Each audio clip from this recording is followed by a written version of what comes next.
देखिए, जो लोग विपक्ष के लोग प्रेस कॉन्फ्रेंस करते हैं, कुछ गलत अवधारणाओं को वो पेश करते हैं। इसीलिए जो तथ्य है वो तो आप लोगों को दे ही दिया गया है। इलेक्ट्रिसिटी एक्ट बनाने का अधिकार पार्लियामेंट को है। कुछ आरोप लगते हैं कि कंपनी बना के हम लोगों ने इसको प्रॉफिट कमाने के लिए, गरीबों को शोषण करने के लिए बनाया। इसलिए समझिए कि इलेक्ट्रिसिटी एक्ट पार्लियामेंट बनाती है और ये देश फेडरल स्ट्रक्चर का देश है। पहले बिजली बोर्ड भी ऑटोनोमस बॉडी था। जब इलेक्ट्रिसिटी एक्ट में परिवर्तन हुआ तो उसको होल्डिंग कंपनी में कन्वर्ट कर दिया गया।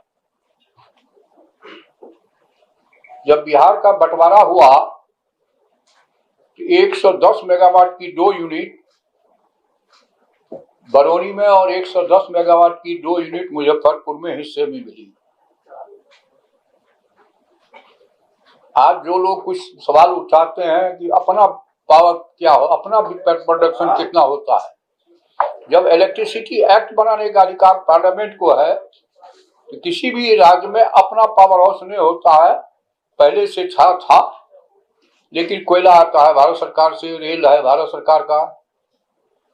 आते ही हम लोगों ने 2000 मेगावाट नबीनगर में, 500 मेगावाट बरौनी में और 400 मेगावाट मुजफ्फरपुर में बनाने का काम प्रारंभ किया। कालांतर में जो लोग पुराने लोग हैं वो जान रहे होंगे कि 60% से अधिक उत्पादन नहीं होता था बिहार में। आंदोलन, हर बात यूनियन, तो हम लोगों ने उसको भारत सरकार के एनटीपीसी को सुपुर्द कर दिया और 80% पावर के साथ एग्रीमेंट हुआ। दूसरी बात, एक आरोप ये भी लगा कि कंपनी के द्वारा शोषण किया जा रहा है। हम लोगों ने कंपनी को दिया। शुरू हुआ मीटर लगाने का काम कैसे में, पीके से नाम रहा 19 में शुरू हुआ तो डिपार्टमेंट अपना करती थी, कंपनी करती थी। इधर हम लोगों ने आकर के टेंडर किया। डिटेल बता दीजिए टेंडर का। टेंडर में 5-6 कंपनियां आई।